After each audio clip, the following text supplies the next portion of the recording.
একটি সোনার মুদ্রা নিন, সেটা জলে ফেলে দিন, তারপর তুলে নিন, সেটা মাটিতে ফেলে দিন, আবার তুলে নিন, কাদায় ফেলে দিন, আবার তুলে নিয়ে হাতুড়ি দিয়ে তার উপর প্রহার করুন। তারপরেও সেই সোনার মুদ্রার মূল্য সেটাই থাকে যা আগে ছিল, তাই না? এটা হলো উদাহরণ সংসারের সেই প্রত্যেকটা জীবের জন্য, প্রত্যেকটা মানুষের জন্য। কখনো কখনো জীবনে সাফল্যের বদলে আমরা বিফলতা পাই। যতটা আশা করেছিলাম ততটা শ্রেষ্ঠ কর্ম করতে পারি না। কখনো বা আমরা ভুল করে ফেলি, কখনো আমরা অনুচিত কর্ম করে ফেলি, কখনো সংসার আমাদের বুঝতে পারে না। তার পরিণামস্বরূপ এই সংসার আমাদের নিন্দা করে, আমাদের উপেক্ষা করে, আমাদের বিষয়ে কটু কথা বলে, কখনো সামনাসামনি বা কখনো পেছনে। সংসার এমন একটা আচরণ করে যেন আমাদের সাথে কথা বলাটাই একটা বিশাল অপরাধ। এবার সেক্ষেত্রে কি করা উচিত? মনকে শান্ত করা উচিত। বেশিরভাগ ক্ষেত্রেই এমন সময় মানুষ এটা ভেবে বসে যে তার জীবনের কোনো মূল্যই নেই। তার মনে হয় যে সে এই সংসারে শুধু একটা বোঝার সমান। সে নিজেকে ঘৃণা করতে থাকে। ওর মনে হয় যে তার জীবন শূন্য। কিন্তু তা নয়। আপনি সোনার মুদ্রার মতো। যদি আপনার মধ্যে সেই গুণ থাকে, আপনি শ্রেষ্ঠ কর্ম করেন, আপনার মধ্যে সেই বিদ্যা থাকে, আপনি নিরন্তর প্রয়াস করেন, সৎকর্মের পথে এগোতে থাকেন, তাহলে আপনার নিজের যে মূল্য তৈরি হয় সেটা কোনো পরিস্থিতিতে কোনো ব্যক্তি আপনার থেকে কেড়ে নিতে পারবে না। শুধু নিজে ভেঙে পড়বেন না। এটা ভাবুন, যে সম্মান আপনি হারিয়েছেন সেটা আপনি কিভাবে ফিরে পেতে পারেন, তার জন্য কি করতে হবে। যে ধন আপনি হারিয়েছেন সেটা পেতে হবে কিভাবে, তার জন্য কি কি করতে হবে। শান্ত মনে সবটা ভেবে দেখুন, সিদ্ধান্ত নিন এবং অগ্রসর হন।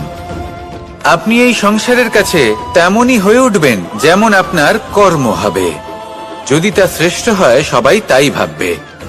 আসুন আমার সাথে ভালোবেসে বলুন, রাধা রাধা। প্রত্যেক মানুষ নিজের জীবনে দুঃখ অনুভব করেন। প্রত্যেকের দুঃখ আলাদা হতে পারে। কারোর মনে এই দুঃখ থাকে যে সে তার বাবা মায়ের সব ইচ্ছে পূরণ করতে পারেননি।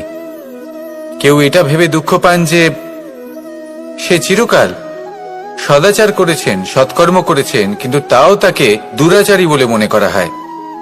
কেউ এটা ভেবেও দুঃখ পান যে তার সামনে যে ব্যক্তি রয়েছেন তার চোখে তিনি শত্রু হয়ে উঠেছেন বা দুষ্ট হয়ে উঠেছেন, যেখানে তিনি হয়তো কোনো অনুচিত কাজই করেননি। এবার এই সমস্ত বিষয় নিয়ে ভেবে নিজের ব্যক্তিত্ব নিয়ে সন্দেহ প্রকাশ করবেন না। যদি নিজের ব্যক্তিত্ব নিয়ে কোনো সন্দেহ থেকে থাকে, তাহলে কর্ম সংক্রান্ত প্রশ্ন করুন যে আপনি যা করেছেন তাতে কি উচিত ছিল, কি অনুচিত ছিল। যেটা প্রয়োজন সেটা এটা বোঝার যে আপনার অন্তর্মন, আপনার বিবেক আপনাকে কি বলছে, আর আপনার অন্তর্মন আর আপনার বিবেক আপনাকে যেটা করতে বলবে শুধু সেটাই করুন। আর তারপরে এই সংসার কি বলবে, কি ভাববে সেসব নিয়ে ভাবতে যাবেন না। কারণ এই সংসার তো ঈশ্বরকেও প্রশ্ন করে থাকে, ঈশ্বরকেও দোষী মনে করে। কখনো কখনো যখন কোনো ঘটনা মানুষের ইচ্ছা অনুযায়ী ঘটে না, তখন মানুষ এটা বলে যে হে ঈশ্বর, আপনি আমার পাশে থাকলেন না, আপনি বড়ই কঠোর, এটা আপনার দোষ। যেখানে বেশিরভাগ সময় হয়তো সে নিজেই নিজের কর্মফল ভোগ করছে। আর কখনো কখনো ঈশ্বর হয়তো তার জন্য আরো ভালো কোনো পরিকল্পনা করে রেখেছেন, কিন্তু মানুষ সেটা বুঝতে পারে না। তাই দিনের শেষে যেটা প্রয়োজন সেটা হলো নিজের মনের কথা বুঝতে হবে। আপনার বিবেক কি বলছে শুধু সেটাই করুন আর সামনে এগোতে থাকুন। আমার সাথে ভালোবেসে বলুন, রাধা রাধা। সবাই বলেন যে জীবনে কাদের সঙ্গ লাভ করছি সেটা খুব গুরুত্বপূর্ণ। এক ঝুড়ি ফলের মধ্যে যদি একটা পচা ফল আপনি রেখে দেন, তাহলে আস্তে আস্তে সমস্ত ফল পচে যায়। সেই জন্য কথায় আছে যে কুসঙ্গ থেকে দূরে থাকো। কিন্তু কি করা যায়? এই সংসার খুবই ছোট। যেখানে আমরা কাজ করি, যেখানে আমরা থাকি, যে পথে আমরা আসা যাওয়া করে থাকি, যে পথে আমরা ভ্রমণ করি, সেখানে এমন অনেক সংখ্যক ব্যক্তি থাকেন যাকে দেখে আমরা মনে করি যে এদের থেকে দূরে থাকতে হবে। তখন আমরা কি করতে পারি? তাদের কি আমরা পরিত্যাগ করব? তাহলে এই সংসারে এমন অনেক মানুষ আছেন, তাহলে কি সংসারই পরিত্যাগ করব? না, সেই ফলের মতন হবেন না যারা একটি পচা ফলের উপস্থিতির জন্য নিজেরাও নষ্ট হয়ে যান। বরং হয়ে উঠুন চন্দন বৃক্ষের মতন, যেটা আসলে সাপেদের বাসস্থান, যেখানে অনেক সংখ্যক অত্যন্ত ভয়ানক বিষধর সাপ থাকে। তারপরেও এই চন্দন, সে কিন্তু নিজের শ্রেষ্ঠত্ব হারায় না, এর মূল্য কিন্তু সেই একই থাকে। মনে রাখবেন, এই সংসারে নিজের সঙ্গ বদলানোর পূর্বে নিজেকে বদলান। নিজেকে কিছুটা এমন ভাবে গড়ে তুলুন যে কেউ আসুক না কেন সে যেন আপনাকে বিভ্রান্ত বা দূষিত না করতে পারে। আসুন আমার সাথে ভালোবেসে বলুন, রাধা রাধা। মানুষ জীবনে অনেক ধরনের সুখ লাভ করে, অর্থ সুখ, পরিবারের সুখ, বৈভবের সুখ।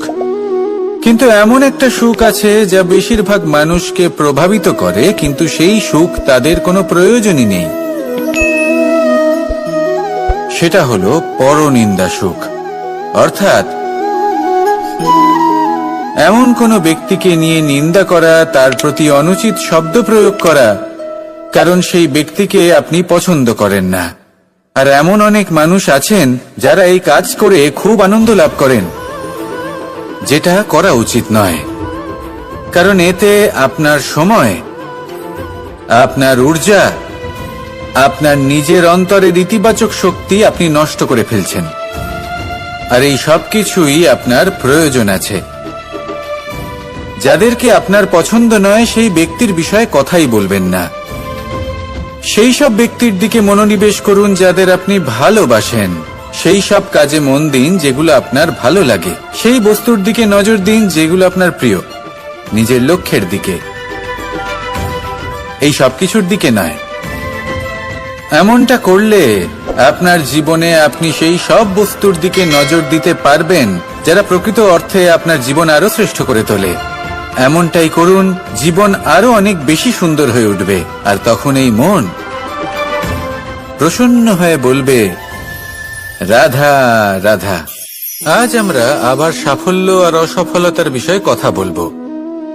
সফল ব্যক্তি কে হয় এবং অসফল ব্যক্তি কে হয়, এই বিষয়ে আমরা আগে অনেকবার কথা বলেছি। প্রত্যেক ব্যক্তি সাফল্য লাভ করতে চান, কিন্তু প্রত্যেক ব্যক্তি সাফল্য লাভের এই কাজে সফল হতে পারেন না। এবার এটা কেন হয়, এর পেছনে কারণটা কি? কারণ হলো ভয়। সফল ব্যক্তি হলেন তিনি যিনি নিজের সিদ্ধান্ত দ্বারা এই সমস্ত সংসারকে বদলে দিয়ে থাকেন, এবং অসফল ব্যক্তি হলেন তিনি যিনি এই সংসারকে দেখে এর বিষয়ে ভেবে নিজের সিদ্ধান্ত বদলে ফেলেন। প্রয়োজন হল নিজের লক্ষ্যের বিষয়ে ভেবে দেখার, পথের বিষয়ে ভেবে দেখার। একবার যদি আপনি পথ নির্বাচন করে থাকেন, সেই পথে অগ্রসর হতে থাকুন আর তাতে অটল থাকুন। সবসময় দৃঢ় প্রতিজ্ঞ হন। আপনি যদি কোনো পথে টিকে থাকেন আর নিরন্তর পরিশ্রম করতে থাকেন, তবেই আপনার জীবনে সাফল্য আসবে। যদি কথায় কথায় লোকে কি ভাববে, লোকে কি বলবে, একথা ভেবে নিজের সিদ্ধান্ত পাল্টান, তাহলে কখনো নিজের লক্ষ্যে পৌঁছতে পারবেন না।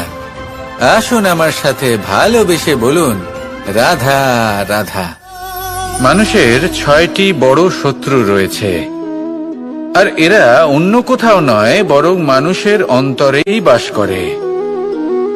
এই 6টি শত্রু হল কাম, ক্রোধ, মোহ, লোভ, ঈর্ষা আর অহংকার।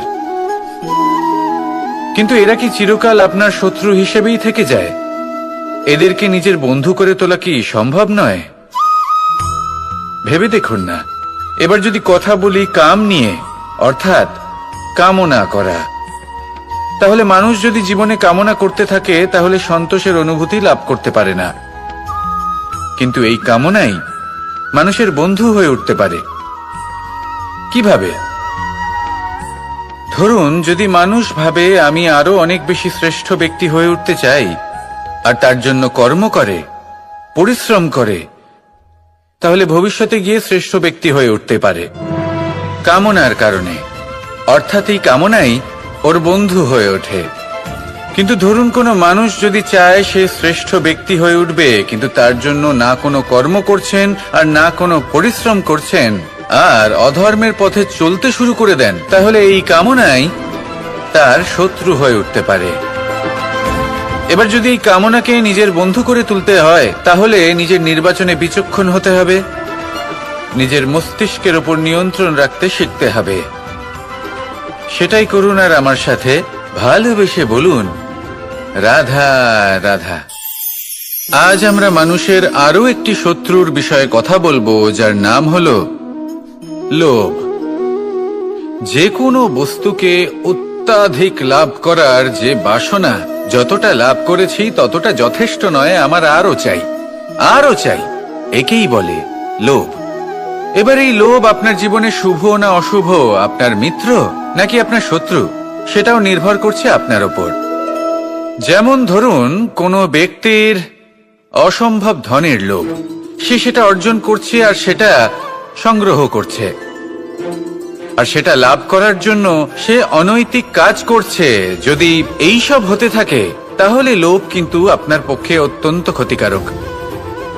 কিন্তু যদি সেই ব্যক্তি ধরুন ধন অর্জন করছেন, তার সাথে নীতিও পালন করছেন, আর সংগ্রহ করার পরে সেটা সংসারে ছড়িয়ে দিচ্ছেন, যদি এমনটা হয়, তাহলে এই লোভ আপনার বন্ধু হয়ে উঠতে পারে। যদি আপনার সৎসঙ্গ লাভ করার, সৎকর্ম করার লোভ থাকে, তাহলে আপনি কখনো একা থাকবেন না। যদি ভালোবাসা প্রদান করার লোভ থাকে, এই সংসারকে সাহায্য করার লোভ থাকে, তাহলে এই লোভ যা সংসারের শত্রু, সেটা কিন্তু আপনার সাথে পরমাত্মার মিলন ঘটাতে পারে।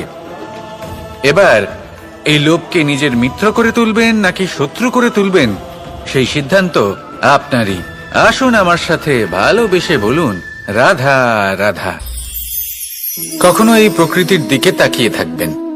এই প্রকৃতি অনেক ধরনের শিক্ষা দেয়। কোন একটা গাছকে দেখুন, কিভাবে সে মাটি থেকে জল শুষে নেয়।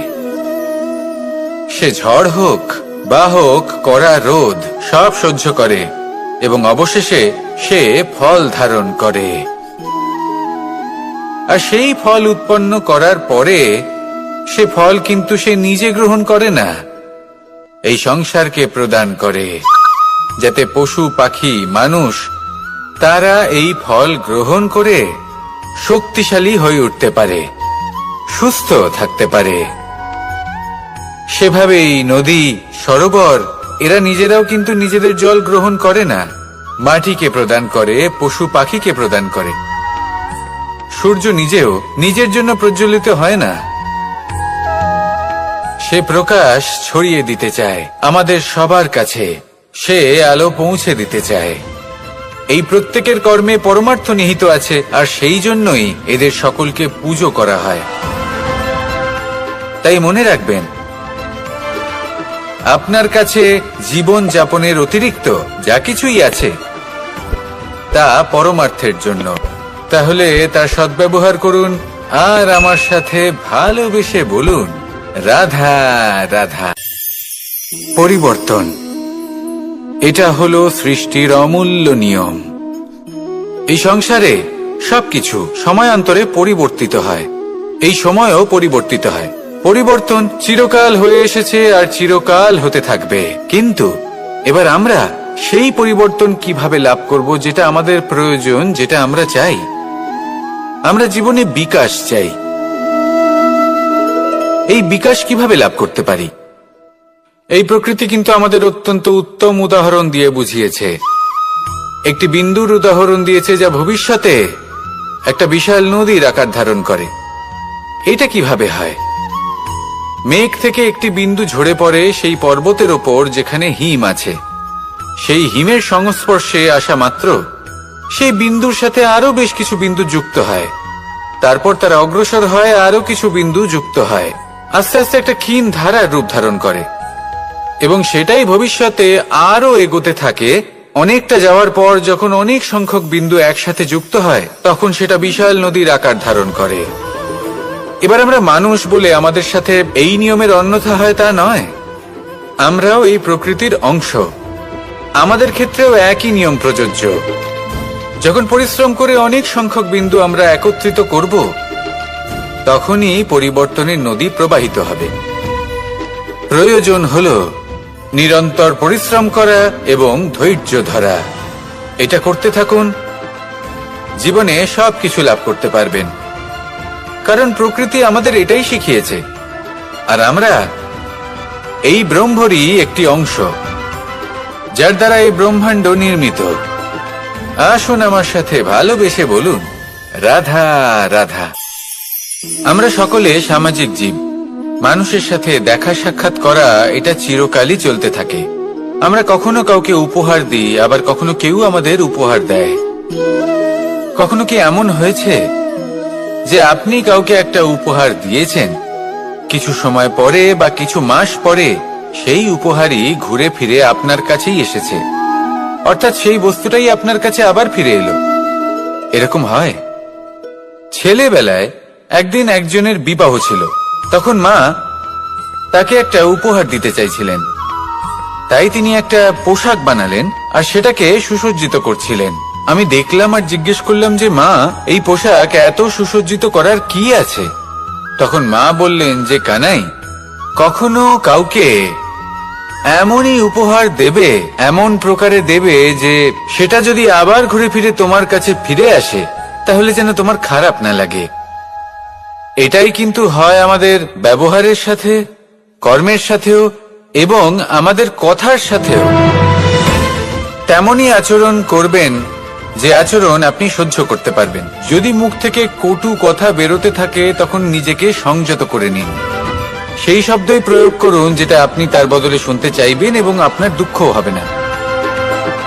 কারণ আপনার কর্ম এমন একটা উপহার যেটা আবার ঘুরে ফিরে ফলস্বরূপ আপনার কাছেই আসবে। সেই জন্য নিজের আচরণ শুভ করুন, নিজের মানসিকতা শুভ করুন, নিজের মুখ থেকে মধুর বাণী নিঃসৃত করুন আর এইভাবেই মধুর ভাবে বলুন, রাধা রাধা। এই সংসারে প্রত্যেকটা জিনিসের নিজস্ব একটা বিশেষত্ব আছে, আর তার বিশেষত্বর জন্যই তাকে বিশেষ গুরুত্ব দেওয়া হয়। যদি কথা বলি অস্ত্রের, যেমন তরোয়াল। তরোয়াল নির্মাণ করা হয়েছে রক্ষার জন্য। কত তাড়াতাড়ি সে সামনে উপস্থিত শত্রুকে নিধন করতে পারে। এবার এই তরোয়ালের কোন গুণটা দেখা প্রয়োজন? সেটার ধার। সেই বস্তুটি নয় যার মধ্যে এই তরোয়াল রাখা হয়। সেইভাবেই যদি আমি কথা বলি বানের, তাহলে এটা প্রয়োজনীয় নয় যে সেই বান কতটা তীক্ষ্ণ, কতটা বলশালী। এটা দেখা প্রয়োজন যে তার আকারটা কেমন। সে কি বাতাস ভেদ করে নিজের লক্ষ্যে পৌঁছতে পারবে? সেটা বেশি গুরুত্বপূর্ণ। সেই জায়গাটা নয় যেখানে সেই বান রাখা হয়। ঠিক সেইভাবে যদি আপনি কোনো মানুষেরই মূল্য বুঝতে চান, তাকে পরখ করে দেখতে চান, তাহলে তার জাতি, তার ধর্ম, তার রূপ, তার আকার, সেগুলো দেখে তাকে পরখ করতে চেষ্টা করবেন না। তাকে পরখ এই সব কিছুর ভিত্তিতে করবেন না। তার স্বভাবটা দেখুন, তার গুণ দেখুন, তার প্রতিভা দেখুন, তার কর্ম দেখুন। কারণ এটাই সেই ব্যক্তির আসল পরিচয়, এটাই হলো তার অস্তিত্ব। যখনই আপনি কোনো নর্তককে শ্রেষ্ঠ নৃত্য প্রদর্শন করতে দেখেন তখন আপনি কিন্তু এটা ভাবেন না যে সে কোথা থেকে এসেছে, সে কি খায়, ওর বন্ধু বান্ধব কারা। আপনি তার নৃত্য দেখেন, ওর শিল্প দেখেন, সেটারই প্রশংসা করেন, সেটাকেই সম্মান করেন। সেইভাবে এই সংসারে সকলকে সম্মান করুন। আর এই সম্মানের আধার হওয়া উচিত তার গুণ, তার স্বভাব, তার কর্ম, তার রূপ আর তার বেশভূষা নয়। আসুন আমার সাথে ভালোবেসে বলুন, রাধা রাধা। এই সংসার বলে যে কৃষ্ণ হলো মহাযোগী।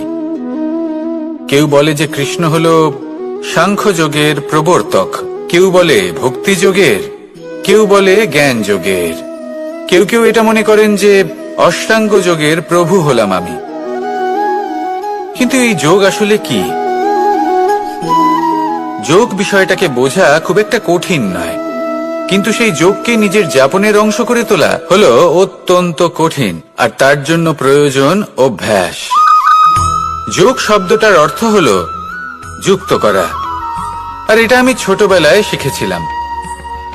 যখন আমার মাখন খেতে ইচ্ছে করত আর মা মাখনের সেই হাঁড়িটা ওপরে টাঙিয়ে রাখতেন, তখন আমরা ভাবতাম যে অত দূরে পৌঁছবো কি করে। তখন আমরা যোগের বিষয়ে জানতে পারলাম, আর তখন জানতে পারলাম যে সবথেকে গুরুত্বপূর্ণ যোগ আসলে কি? সহযোগিতা, সাহায্য।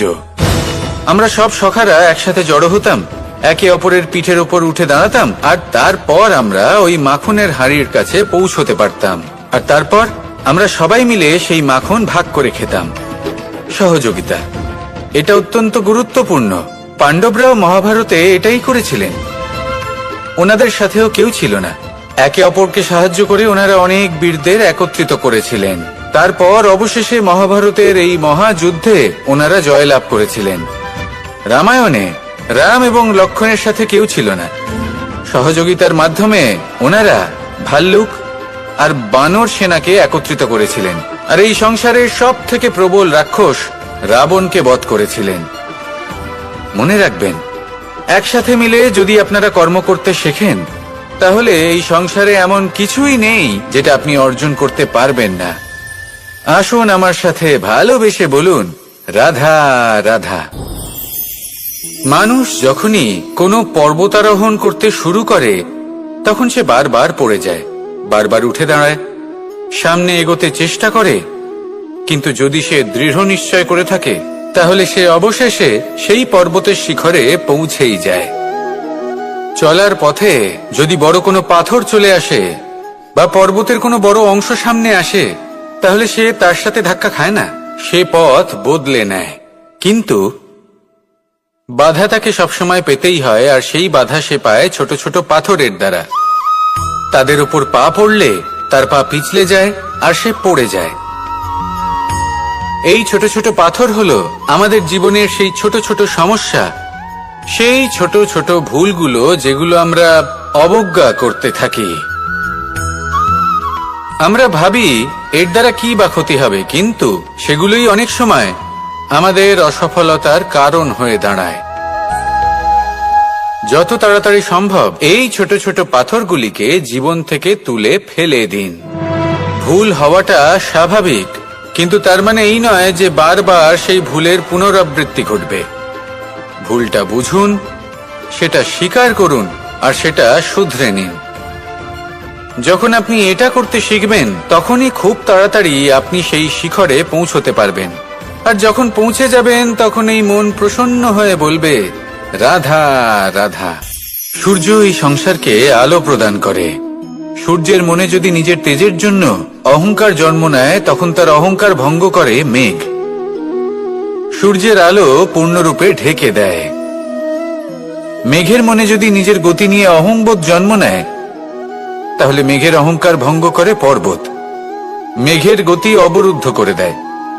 এবার যদি পর্বত নিজের নিশ্চলতা নিয়ে অহংকার করে, তাহলে সেই অহংবোধ ভঙ্গ করে একটি মূষক। সেই বিশাল পর্বতে একটি ছিদ্র করে দেয়। এবার যদি মূষকের নিজের মনে অহংবোধ জন্ম নেয়, তাহলে জল তার অভিমান ভঙ্গ করে, সেই ছিদ্র দিয়ে প্রবেশ করে।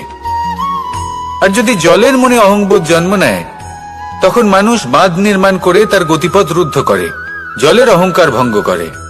আর যদি মানুষের মনে অহংকার জন্ম নেয়, তখন সূর্য নিজের তাপ দ্বারা মানুষের অহংকার ভঙ্গ করে। এই সংসারে অহংকার প্রদর্শন করার কোনো প্রয়োজন নেই।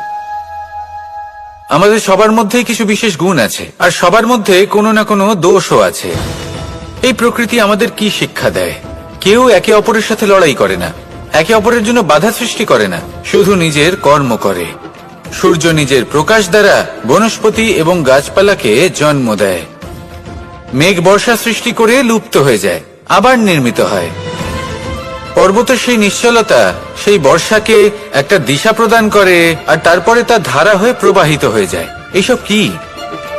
এইসব একটা সম্পর্ক, একটা চক্রের মতো। সবাই একসাথে নিজের কর্ম করে, তাই এই চক্র আবর্তিত হয়। এটা আমাদেরও করতে হবে, একসাথে মিলে কাজ করতে হবে। কারোর জন্য বাধা হয়ে উঠলে হবে না, কাউকে ছোট মনে করলে হবে না। এটাই করতে থাকুন, সবাই মিলেমিশে কর্ম করুন। প্রকৃতি আমাদের এই শিক্ষাই দেয়। আসুন আমার সাথে ভালোবেসে বলুন, রাধা রাধা। আপনি কখনো পলাশ ফুল দেখেছেন? কি সুন্দর দেখতে, লাল রক্তবর্ণ, উজ্জ্বল, কিন্তু এতে কোনো সুগন্ধ নেই। সেই জন্য ওকে শুধু চোখ ভরে দেখতে ইচ্ছে করে। দেখবেন তাকে কিন্তু পুজোতে ব্যবহার করা হয় না, এই ফুল দিয়ে মালা বানানো হয় না। সেরকমই আমাদের জীবনে এমন অনেক ব্যক্তি রয়েছেন যাদেরকে সম্মান অর্জন করতে হয়। যদি আপনি কোনো উচ্চ বংশে জন্ম নিয়ে থাকেন এবং আপনার কাছে সবকিছু থাকে, ধন ঐশ্বর্য থাকে, সবকিছু আপনি আগে থেকেই পেয়ে গেছেন, তাও কিন্তু এই সংসার আপনাকে সম্মান দেবে না। ততক্ষণ পর্যন্ত দেবে না যতক্ষণ না আপনি নিজের অন্তরে গুণ জাগ্রত করছেন, শ্রেষ্ঠ কর্ম করছেন, নিজের অন্তরে ইতিবাচক মনোভাবের এই সুবাস জাগ্রত করছেন। যদি এসব কিছু করেন তাহলেই এই সংসার আপনাকে সম্মান দেবে। এবার এটা আপনার উপরে নির্ভরশীল যে আপনি কি পলাশ ফুলের মতো হতে চান, নাকি অন্য কোনো ফুল হয়ে উঠতে চান যার সুবাস আছে, যে নিজের সুবাস এই সারা পৃথিবীতে ছড়িয়ে দেয়। আসুন আমার সাথে ভালোবেসে বলুন, রাধা রাধা। এই সংসারে একটা শব্দ আছে যার বিষয়ে মানুষ অত্যাধিক চিন্তা ভাবনা করে, আর সেই শব্দ হলো অস্তিত্ব, পরিচয়। প্রত্যেক ব্যক্তি এই সংসারে নিজের অস্তিত্ব করতে চায়, আর ছোট থেকে এটাই হয়। যখন আমরা শ্রেণীকক্ষে যাই, পড়তে যাই, তখন আমরা এটাই ভাবি যে আমরা নিজেদের অস্তিত্ব গড়ব, সুনাম অর্জন করব। সকল ব্যক্তি যাতে এটাই বলে যে এই হলো সর্বশ্রেষ্ঠ ছাত্র, আর এটাই আমাদের পরিচয়। কার্যক্ষেত্রেও আমরা ঠিক এটাই চেষ্টা করি, পরিশ্রম করতে থাকি এবং ভবিষ্যতে গিয়ে আমরা নিজেদের পরিচয় খুঁজে পাই। পরিচয়ের সাথে সাফল্য আসে, আর সাফল্যের সাথে আসে অস্তিত্ব। আর যখন এই দুটি সংযুক্ত হয়, তখন মানুষ অসফলতার কথা ভেবে ভয়ভীত হয়ে পড়ে, আর এটা ভাবতে থাকে যে যদি আমি অসফল হই তাহলে সেই পরিচিতির কি হবে, সেই নামের কি হবে, সেই সবকিছু যে আমি অর্জন করেছি তার কি হবে। সে ভয়ভীত হয়ে পড়ে, আর এই ভয়ের কারণে তার বিকাশ কোথাও না কোথাও অবরুদ্ধ হয়। সে শ্রেষ্ঠ কর্ম করা বন্ধ করে দেয় এবং শুধুই সুরক্ষিত থাকতে চেষ্টা করে। আর অসফল হলে তাতে ভয় পাওয়ার কোনো প্রয়োজন নেই, কারণ যখন আপনি সফল হন তখন এই সাফল্য আপনার পরিচয় এই সংসারের সাথে করায়।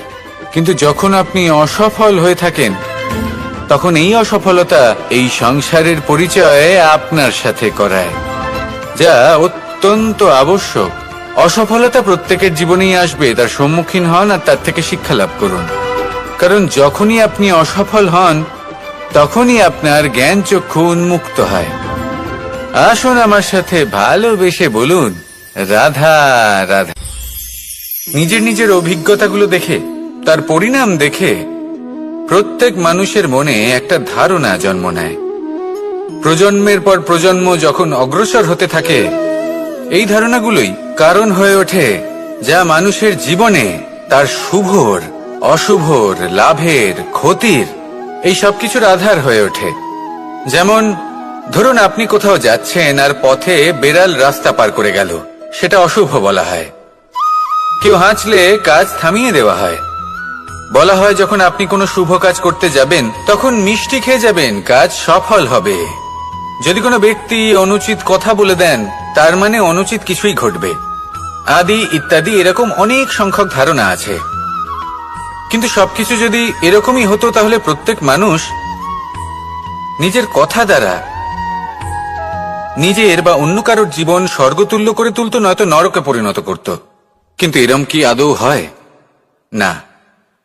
কারণ এই সব ধারণা, এই সব কিছু এর উৎস হলো মানুষের মন, তার মস্তিষ্ক। যখন আমরা কোনো বাক্য বা কোনো ধারণাকে একটু বেশি গুরুত্ব দিয়ে ফেলি, তার উপর একটু বেশি বিশ্বাস করে ফেলি, তখন যেটা হয়, তখন আমাদের এই ইচ্ছে শক্তি তার সঞ্চার হয় সেই বাক্যের মাধ্যমে, আর সেই জন্য সেই বাক্য আস্তে আস্তে ফলপ্রসূ হতে থাকে। এটা হলো মানুষের মনের শক্তি, তার মস্তিষ্কের শক্তি। এটা কখনো ভুলে যাবেন না। এটা প্রয়োগ করুন আর তার সদ্ব্যবহার করুন। একে প্রয়োগ করুন নিজের লক্ষ্যে পৌঁছানোর জন্য, শুভ কর্ম করার জন্য। আসুন আমার সাথে ভালোবেসে বলুন, রাধা রাধা। পাশা নামক এই খেলাটি আপনারা নিশ্চয়ই খেলেছেন। না খেলে থাকলে দেখেছেন, আর যদি দেখেও না থাকেন তাহলে নিশ্চিত রূপে শুনেছেন। মহাভারতের এই মহাযুদ্ধ কোথাও না কোথাও এই পাশা নামক খেলার কারণে হয়েছিল। পাশার এই বিচিত্র খেলা, দান, এইসবের কারণে কেউ নিজের মাথায় রাজ মুকুট পরিধান করেছিলেন, আবার সেখানে পরাজিত হওয়ার জন্য কাউকে বনবাসও ভোগ করতে হয়েছিল। কিন্তু এই খেলা সমাপ্ত হওয়ার পরে সমস্ত ঘুঁটি আর এই পাশার ছক একই পুটলিতে স্থান পেল। এটাই হলো আমাদের জীবন। এই সংসারে আমরা জয় পরাজয়ের বিষয়ে এতটাই ভাবি, এত চিন্তা করি যে এই জীবনের খেলার আনন্দটাই উপভোগ করতে পারি না। আর অবশেষে কি হয়? কেউ জয়ী হন, কেউ পরাজিত হন, কিন্তু দুজনেই একই স্থানে পৌঁছে যান। প্রত্যেক ব্যক্তি মৃত্যুর পরে একটি নির্দিষ্ট স্থানেই পৌঁছতে বাধ্য। কিন্তু ততক্ষণ এই জীবন, এই খেলা, তার আনন্দ উপভোগ করুন। এই সংসারে সেই ব্যক্তি শ্রেষ্ঠ স্থানে পৌঁছতে পেরেছেন যিনি এই সংসারকে প্রকাশ প্রদান করেছেন, যিনি কখনো জয় পরাজয় এ বিষয়ে ভাবেননি, শুধু এই জীবনের খেলার আনন্দ উপভোগ করেছেন। এটাই আপনিও করুন আর আমার সাথে ভালোবেসে বলুন, রাধা রাধা। রামায়ণের একটা অত্যন্ত শ্রেষ্ঠ কাহিনী আছে যেটা খুব অমূল্য শিক্ষা দান করে। দশানন যখন ধরাশায়ী হলেন এবং মৃত্যুশয্যায় শুয়েছিলেন, ওনার শেষ নিঃশ্বাস ত্যাগের সময় শ্রীরাম লক্ষ্মণকে বললেন যে, হে লক্ষ্মণ, রাবণের কাছে যাও, ওখানে যাও, ওনার থেকে কিছু জ্ঞান অর্জন করে এসো। উনি হলেন মহাজ্ঞানী, আর ওনার থেকে জ্ঞান অর্জনের এটাই শ্রেষ্ঠ সুযোগ। লক্ষ্মণ প্রথমে মানতে চাইলেন না, কিন্তু শ্রীরাম বোঝানোর পরে লক্ষ্মণ ওনার কাছে গেলেন, রাবণের মাথার কাছে গেলেন আর বললেন, দাদা বলেছেন আপনার থেকে জ্ঞান অর্জন করতে। রাবণ কিছুই বললেন না। লক্ষ্মণ বললেন, আপনি তো দেখছি খুব অহংকারী, মৃত্যুশয্যায় শুয়ে আছেন, শেষ নিঃশ্বাস ত্যাগ করতে চলেছেন, আর তাও এত অহংকার। রাবণ বললেন, নিজের দাদা রামকে ডাকো। শ্রীরাম এলেন, রাবণের পায়ের কাছে এসে দাঁড়ালেন। উনি নিজের হাত জোড় করলেন আর বললেন, হে মহাপণ্ডিত রাবণ, আপনি হলেন মহাজ্ঞানী, দয়া করে আমাদের কিছু জ্ঞান প্রদান করুন। রাবণ বিনম্র চিত্তে ওনার কথা শুনলেন, খুব বিনম্র চিত্তে ক্ষমা প্রার্থনাও করলেন, আর এই সংসার একটি অত্যন্ত শ্রেষ্ঠ জ্ঞান লাভ করল। এর দ্বারা আমরা ঠিক কি শিক্ষা লাভ করি? রাম এবং লক্ষ্মণ দুজনেই ছিলেন তেজস্বী, দুজনেই ছিলেন শ্রেষ্ঠ, ছিলেন বীর, ছিলেন বলবান। কিন্তু শ্রীরামকে মর্যাদা পুরুষোত্তম বলা হয়ে থাকে, কারণ উনি বীর ছিলেন, সাহসী ছিলেন, তার সাথে একটি অত্যন্ত গুরুত্বপূর্ণ গুণ ছিল। সেই গুণ হল বিনম্রতা। এটা খুবই শ্রেষ্ঠ একটা গুণ। যদি কেউ আপনাকে কটু কথা শোনায়, তাহলে উত্তরটা আপনি বিনম্রভাবেও দিতে পারেন। এই বিনম্রতা এমন এক আবেগ যেটা দেখে মনে হবে কোমল, কিন্তু এটা ততটাই প্রবল অস্ত্র। এমন একটা অস্ত্র যা সকলকে নিরস্ত্র করে দিতে পারে। যদি আপনি সাহসী হন এবং বিনম্র হন, তাহলে আপনি বিজয়ী হবেন। যদি আপনি জ্ঞানী হন এবং বিনম্র হন, তাহলে আপনি অবশ্যই মহাজ্ঞানী হয়ে উঠবেন। তাই নিজের মনে বিনম্রতা ধরে রাখুন আর ভালোবেসে বলুন, রাধা রাধা। কখনো আমরা কোনো হাটে যাই, কোনো বিশেষ বস্তু কেনার থাকে, ওখানে যাই, গিয়ে অন্য কারোর কথা শুনে অন্য কোনো বস্তু কিনে নিয়ে আসি, অদরকারি জিনিস কিনে ফেলি। তারপর ভাবি যে আমরা এরকম কেন করলাম, এটা আমরা ভুল করলাম, আমার এটা করা উচিত হয়নি, আদি ইত্যাদি। মানুষ যখন জীবনে এমনই সিদ্ধান্ত নিয়ে বসে, এমন নির্বাচন করে, তখন সেই সিদ্ধান্ত নিশ্চিত রূপে তার ভবিষ্যতের জন্য অত্যন্ত গুরুত্বপূর্ণ হয়। কিন্তু যদি আপনি কোনো অনুচিত চয়ন করে ফেলেন, তাহলে মন খারাপ করবেন না, সেই গ্লানিবোধ নিয়ে কষ্ট পাবেন না, সামনে অগ্রসর হতে থাকুন। কারণ এই অনুচিত নির্বাচন আপনাকে উচিতভাবে জীবনযাপনের পথ দেখাতে পারে।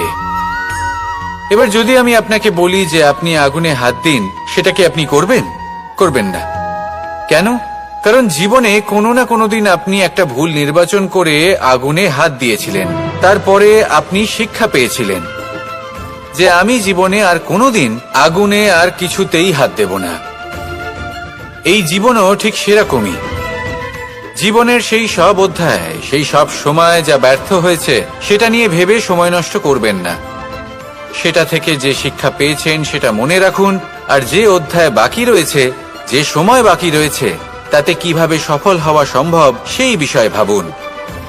আর আমার সাথে ভালোবেসে বলুন, রাধা রাধা। একটি নৌকা বিশাল একটি সাগরে ভেসে চলে, কখনো যাত্রীদের বা কখনো বিশাল বস্তুকে নিজের সাথে বহন করে নিয়ে চলে, এক স্থান থেকে অন্য স্থানে পৌঁছে দেয়। এই নৌকা কখনো সাগরে আটকে পড়ে বা কখনো ডুবে যেতেও পারে, কিন্তু এই নৌকা তখন ডুবে যায় না যখন এর আশেপাশে অধিক মাত্রায় জল থাকে। এটা তখন ডুবে যায় যখন ও নিজের আশেপাশের থাকা জলকে নিজের ভেতরে প্রবেশ করতে দেয়। যখন আস্তে আস্তে এই জল প্রবেশ করতে থাকে, নৌকা ভারী হতে থাকে আর আস্তে আস্তে ডুবে যায়। এটা আমাদের কাছে একটা শিক্ষা। হতেই পারে আমাদের এই সংসারে, আমাদের জীবনে আশেপাশে অনেক বেশি মাত্রায় নেতিবাচক শক্তি থাকবে, ঈর্ষা থাকবে, বিদ্বেষ, ঘৃণা বা ভয় থাকবে, কিন্তু মনের এই নৌকা শুধু তখনই ডুববে যখন আপনি এই নেতিবাচক শক্তিকে নিজের ভেতরে প্রবেশ করতে দেবেন। মনে রাখবেন, এই নেতিবাচক শক্তিকে কখনো নিজের মনে প্রবেশ করতে দেবেন না। প্রবেশ করলেও তাহলে যেন সে সেখানে কোনো স্থান না পায়। শুধু এই বিষয়টা খেয়াল রাখলে আপনার মনের এই নৌকা জীবনের এই সাগরে সব সময় ভেসে থাকবে, আর এই মন প্রসন্ন হয়ে বলবে, রাধা রাধা। আমরা আমাদের জীবনের লক্ষ্য প্রাপ্ত করার জন্য কি না করে থাকি। আমরা ভাবনা চিন্তা করে থাকি, কত জ্ঞান অর্জন করে থাকি, তারপরে আমরা পরিকল্পনা করি আর প্রচেষ্টা করি। এবার প্রথম চেষ্টাতেই সাফল্য লাভ করব সেটা নাও হতে পারে, বরং ইতিহাস সাক্ষী যে প্রথমবার প্রচেষ্টা করে সাফল্য লাভ করার সম্ভাবনা অত্যন্ত কম। আর যে কোনো সফল ব্যক্তিকে দেখুন, আপনি বুঝবেন সেই ব্যক্তি বারবার প্রচেষ্টা করে, চেষ্টা করা থামায় না, তবেই সেই ব্যক্তি একদিন সাফল্য লাভ করেন। সেই জন্য আপনিও প্রচেষ্টা করা কখনো বন্ধ করবেন না, করতেই থাকুন। যখন আপনি প্রথমবার প্রচেষ্টা করেন তখন আপনি একা থাকেন, কিন্তু যখন আপনি দ্বিতীয়বার প্রচেষ্টা করেন তখন আপনার সাথে কিছু বিগত প্রচেষ্টার অভিজ্ঞতা থাকে। চেষ্টা করতে থাকুন, সাফল্য আপনার কাছে আসতেই চলেছে। আসুন আমার সাথে ভালোবেসে বলুন, রাধা রাধা। আপনারা সবাই একটা গাছের পাতাকে দেখুন, যতক্ষণ পর্যন্ত গাছের সাথে, মানে গাছের ডালের সাথে জুড়ে থাকে, সে সবুজ থাকে, বাতাসের সাথে সে নড়তে থাকে। যতক্ষণ পর্যন্ত ও সূর্য থেকে পাওয়া রশ্মির শক্তি গাছে পৌঁছে দেয়, ততক্ষণ ও ডালের সাথে যুক্ত থাকে। কিন্তু যখন সেই পাতা শুকিয়ে যায়, তখন তার কোনো গুরুত্ব থাকে না। সেই পাতা গাছের ডালে এবং বৃক্ষের কাছে বোঝা হয়ে থেকে যায়। এবং এমন এক সময় আসে যখন সেই ডালটি শুকনো সেই পাতাকে পরিত্যাগ করে। এটাই আমরা এই প্রকৃতিতে দেখি এবং এটাই হলো সত্য। আর এটাই আমাদের জীবনে খুব বড় একটা শিক্ষা। যদি আপনিও নিজের জীবনে নিজের আপনজনদের কাছে বোঝা স্বরূপ হয়ে দাঁড়ান, তাহলে তারা আপনাকে যতই ভালোবাসুক না কেন, ওনারা যদি নাও চান, তাহলেও এমন এক দিন আসবে যখন আপনার আপনজন আপনাকে পরিত্যাগ করবে। সেই জন্য সবসময় আত্মনির্ভর হয়ে ওঠার চেষ্টা করুন, নিরন্তর পরিশ্রম করতে থাকুন, কারোর উপর বোঝা হয়ে থাকবেন না, বরং তার সাথে মিলে দায়িত্ব পালন করুন। এমনটা করবেন, তাহলে আপনার সম্মানও বজায় থাকবে এবং সম্পর্কের মধ্যে আপনার মূল্যও বজায় থাকবে। আসুন আর আমার সাথে ভালোবেসে বলুন, রাধা রাধা।